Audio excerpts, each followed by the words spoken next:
मध्य प्रदेश के कटनी में नहर निर्माण के दौरान दर्दनाक हादसा, दीवार ढहने से 9 मजदूर दबे। हादसे के फौरन बाद सूचना मिलने पर एक्शन में आई एनडीआरएफ, 5 मजदूरों को बाहर निकाला। 4 मजदूर अब भी मलबे में हैं दबे, बाहर निकालने की कोशिश जारी। बरगी डैम से नर्मदा के जल को रीवा तक ले जाने के लिए किया जा रहा है नहर का निर्माण। पिछले 12 साल से नहर का निर्माण कार्य जारी।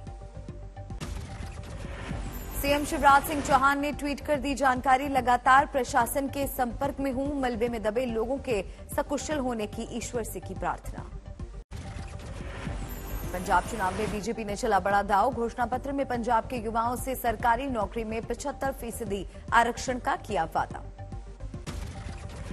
बीजेपी ने प्राइवेट नौकरियों में भी पंजाब के युवाओं से 50% आरक्षण का किया वादा। बीजेपी ने पंजाब में लड़कियों से भी सरकारी नौकरियों में 35% रिजर्वेशन का किया वादा। नौकरी स्थायी हो या कॉन्ट्रैक्ट बेस, दोनों सूरत में मिलेगा 35% आरक्षण।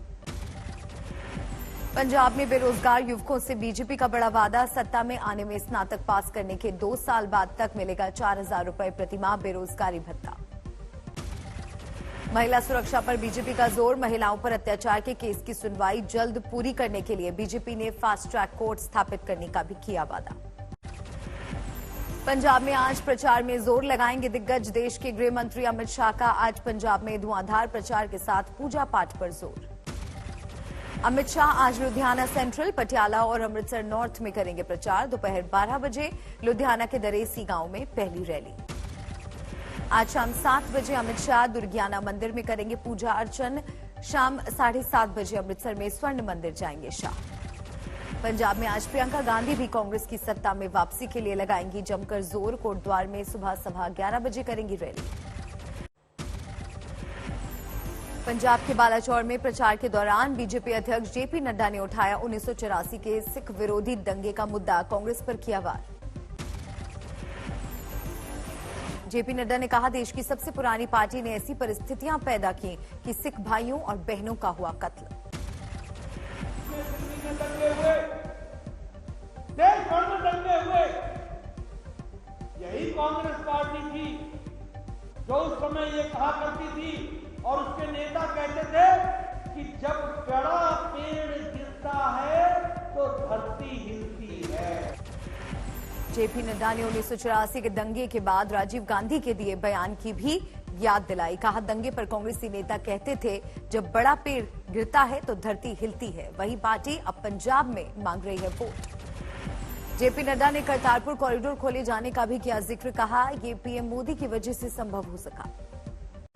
पंजाब कांग्रेस में सीएम पद पर छिड़े घमासान की खबरों के बीच नवजोत सिद्धू की सुलह की सफाई। कहा, पंजाब कांग्रेस में नहीं कोई भी अंदरूनी कल है। सिद्धू ने कहा, सीएम पद के चेहरे पर राहुल गांधी के फैसले का हम सब करते हैं स्वागत। सिद्धू की पत्नी नवजोत के बाद सिद्धू की बेटी राबिया ने भी राहुल के फैसले पर उठाए थे सवाल। सीएम पद के उम्मीदवार पर चन्नी के नाम का ऐलान होने पर बोली थी राबिया, आलाकमान की रही होगी कोई मजबूरी। सिद्धू की बेटी राबिया ने तो यहां तक कहा था कि ईमानदार बंदे का कोई रोक नहीं सकता, जबकि बेईमान बंदे को एक ना एक दिन रुकना पड़ता है। केंद्रीय मंत्री हरदीप सिंह पुरी का बयान, पहले अकाली दल से गठबंधन में बीजेपी थी, जूनियर पार्टनर अब राज्य में 73 सीटों पर लड़ रही है चुनाव। बोले, मोदी शाह तय करेंगे पंजाब के विकास का एजेंडा। पंजाब में बीजेपी के चुनाव प्रभारी और केंद्रीय मंत्री गजेंद्र सिंह शेखावत ने उठाया राज्य में पीएम मोदी की सुरक्षा का मुद्दा। कहा, चुनाव आयोग से पीएम की सुरक्षा सुनिश्चित करने की मांग की। गजेंद्र सिंह शेखावत ने कहा, कांग्रेस नेता रवनीत सिंह बिट्टू के बयान का दिया हवाला। बिट्टू ने कहा था, विरोध से बचने के लिए पीएम मोदी को सड़क मार्ग के बजाय हेलीकॉप्टर और विमान का करना चाहिए इस्तेमाल। पीएम मोदी की सुरक्षा मुद्दे पर बीजेपी को आम आदमी पार्टी का भी मिला साथ। अमृतसर में अरविंद केजरीवाल ने कहा, पंजाब है सीमावर्ती राज्य, लिहाजा पीएम की आंतरिक सुरक्षा पर नहीं होनी चाहिए कोई राजनीति। दिल्ली के सीएम अरविंद केजरीवाल आज अमृतसर में करेंगे 4 नुक्कड़ सभाएं। पहली मीटिंग सुबह सवा 11 बजे नोवेल्टी में। पंजाब में 20 फरवरी को होना है चुनाव, एक ही चरण में सभी 117 विधानसभा सीटों पर होगा मतदान। 10 मार्च को आएंगे नतीजे। यूपी में आज सीएम योगी का मैराथन प्रचार, 5 रैलियों को करेंगे संबोधित। सीएम योगी आज एटा, फर्रुखाबाद, औरैया और औरैया सदर समेत कुल 5 रैलियां करेंगे। पहली रैली दोपहर 12 बजे एटा के जलेसर में। अखिलेश यादव भी आज हाथरस, कासगंज, एटा, सिरसागंज में करेंगे प्रचार। सबसे पहले सुबह 11:50 पर हाथरस पहुंचेंगे। सीएम योगी के बयान, ये देश संविधान से चलेगा, शरिया कानून से नहीं, पर ओवैसी का पलटवार। ओवैसी ने कहा, भारत का कोई धर्म नहीं, भारत कुरान, गुरु ग्रंथ साहिब और गीता जैसी सभी धार्मिक पुस्तकों में विश्वास करता है, लेकिन सीएम योगी इसे समझ नहीं पा रहे। कल यूपी के कन्नौज में बोले पीएम मोदी, सिर्फ बीजेपी के पास अपराधियों और दंगाइयों का इलाज। पीएम मोदी ने गुजरात का दिया हवाला, कहा, पहले हर साल छोटी छोटी बात पर होते थे दंगे, लगता था कर्फ्यू, लेकिन बीजेपी को सत्ता का मौका देने के बाद बदली परिस्थिति। पीएम मोदी बोले, गुजरात में पिछले 2 दशकों में कोई बड़ा दंगा नहीं हुआ, यही हाल योगी राज में यूपी का है। जनता को भरोसा जगा है, योगी सरकार गुंडों और माफिया पर अंकुश लगा सकती है। पीएम मोदी ने समाजवादी पार्टी पर किया वार, कहा, उनके लिए लोकतंत्र का मतलब है परिवार की सरकार और परिवार के लिए सरकार। पीएम मोदी ने कन्नौज में इत्र कारोबार का उठाया मुद्दा, कहा, हम कन्नौज के इत्र को ग्लोबल ब्रांड बनाने के लिए कर रहे हैं काम, लेकिन समाजवादी पार्टी ने इसे किया बदनाम। अखिलेश यादव का बयान, पहले चरण के मतदान प्रतिशत से बीजेपी के खिलाफ बही बयार, दूसरे चरण में बीजेपी का होगा सफाया। अखिलेश यादव का दावा, बदायूं में खाता भी नहीं खोल पाएगी बीजेपी। अखिलेश ने कहा, बीजेपी है झूठों की पार्टी, बीजेपी में ऊपर से लेकर नीचे तक हर नेता झूठ बोल रहा है। यूपी में आज रक्षा मंत्री राजनाथ सिंह का भी धुआंधार प्रचार, रामनगर, हैदरगढ़ और ऊंचाहार में करेंगे रैली।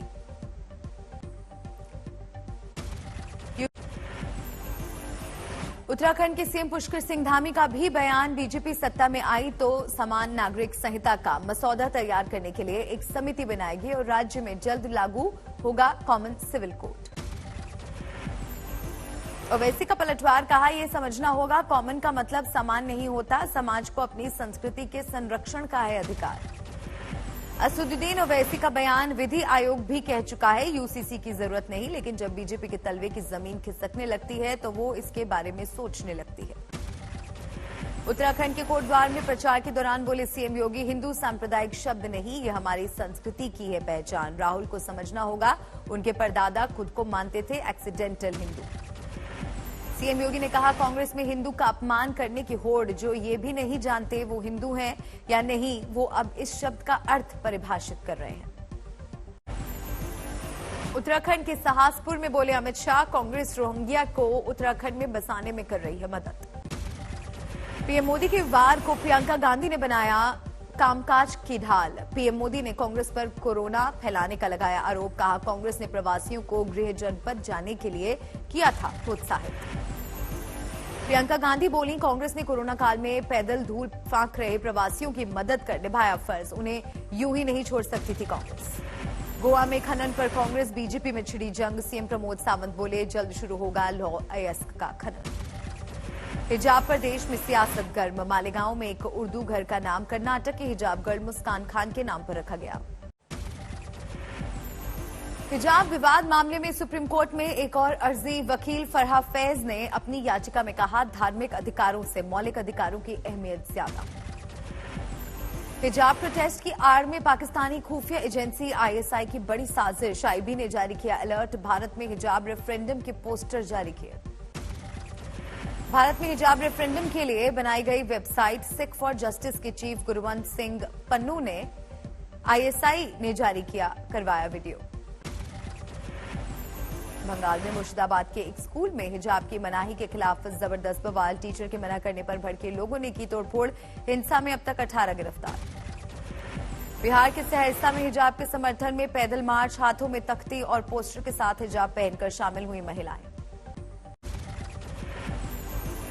मशहूर उद्योगपति और बजाज ग्रुप से जुड़े राहुल बजाज का 83 साल की उम्र में निधन, पद्म भूषण से भी थे सम्मानित। पुणे के अस्पताल में राहुल बजाज ने ली आखिरी सांस, कल राजकीय सम्मान के साथ अंतिम संस्कार, सीएम उद्धव ठाकरे का ऐलान। राहुल बजाज के निधन पर पीएम मोदी ने जताया शोक, दूसरे राजनेताओं ने भी जताई संवेदना। खरगोन में राज्यपाल ने ऐतिहासिक रजवाड़े का किया अवलोकन। रजवाड़ा में स्थित सोने के झूले को करीब से देखा। इम्फाल में creative campaign launch. CM Birendra Singh के साथ संबित पात्रा ने किया उद्घाटन। दिल्ली में डार्क नेट पर चल रहे 3 बड़े ड्रग नेटवर्क का भांडाफोड़। 22 आरोपी गिरफ्तार, 4 लड़कियां भी शामिल। भोपाल में कार टच होने पर बुड़के वाली महिला का फूटा गुस्सा। कार चालक युवक को पुलिस के सामने मारा थप्पड़। भोपाल में कर्नाटक संपर्क क्रांति ट्रेन में युवती के साथ रेप। जीआरपी ने पेंट्री कार के सभी स्टाफ को पूछताछ के लिए हिरासत में लिया। बिहार के सहरसा में कपड़ा व्यवसायी को गोली मारने के मामले में लोगों का फूटा गुस्सा। घंटों किया सड़क जाम। अपराधियों की जल्द गिरफ्तारी की मांग। वृंदावन के बांके बिहारी मंदिर में दर्शन करने आई एक श्रद्धालु की मौत। भीड़ में दम घुटने से गई जान। बिहार के कटिहार में शादी समारोह से लौट रहे दंपत्ति की कार गड्ढे में पलटी। महिला टीचर की मौत। नागपुर अमरावती हाईवे पर चलती कार का फटा टायर। 3 लोगों की हुई मौत। खरगोन में बस पलटने से 12 लोग घायल। ज्यादातर स्कूली छात्राएं शामिल। अस्पताल में करवाया गया भर्ती। राजस्थान के टोंक में 22 दिनों बाद हत्या की गुत्थी सुलझी। पुलिस के मुताबिक सिर्फ 1000 रुपए के लिए वारदात को दिया गया अंजाम। बिहार के मुजफ्फरपुर की रहने वाली महिला प्रेमी संग हुई फरार। ट्रेन से जा रही थी राजस्थान। जीआरपी पुलिस ने प्रेमी के घर से किया बरामद। अमेठी में बुजुर्ग की हत्या से कोहराम। जमीनी विवाद में बदमाशों ने हथौड़े से मार मारकर वारदात को दिया अंजाम। नालंदा में पुरानी रंजिश को लेकर 2 गुटों में चली गोलीबारी। एक शख्स गंभीर रूप से घायल। पानीपत में बाथरूम में मिला छात्र का शव। पोस्टमार्टम के बाद परिजनों के हवाले करेगी पुलिस। झज्जर की पीएनबी बैंक में सेंधमारी की कोशिश। स्ट्रांग रूम तक पहुंचा चोर। हालांकि वारदात को अंजाम देने में रहा नाकाम। सवाई माधोपुर में ज्वेलरी की दुकान में लूट। सीसीटीवी में वारदात कैद। कोटा पुलिस के हत्थे चढ़ा सेक्स रैकेट। बंगाल से लाई गई थी कॉल गर्ल्स। 2 लड़कियां और लड़के गिरफ्तार। एटा में 8 दिन पहले हुए 5 साल के बच्चे के अपहरण मामले में खुलासा। पुलिस के मुताबिक लड़की को लड़का समझकर रुपए के लिए किया किडनैप। बाद में दुष्कर्म की कोशिश। मेरठ में कबाड़ी इकबाल की 8 करोड़ की संपत्ति जब्त। पुलिस ने गोदाम और मकान की करवाई वीडियोग्राफी। बिहार के गोपालगंज में कुख्यात 4 अपराधी गिरफ्तार। पुलिस ने सोना और चांदी किया बरामद। सूरत में जमीन विवाद में हुई मारपीट। वायरल हुआ वीडियो। अजमेर में आना सागर झील में गिरी महिला को एसडीआरएफ ने किया रेस्क्यू। सेल्फी लेने के दौरान गिरी थी। औरैया में जिलाधिकारी ने रिश्वतखोर आरोपी को करवाया गिरफ्तार। पीएम आवास के नाम पर ली थी रिश्वत। औरैया में थोक दुकान में लगी भीषण आग। 80 लाख का माल राख। बिहार के सहरसा में दोस्त ने ली दोस्त की जान। घर से बुलाकर तेज रफ्तार ट्रेन के आगे दिया धक्का। नीमच में मंदिर के पुजारी की लाश मंदिर परिसर में पेड़ पर मिली। जांच में जुटी पुलिस।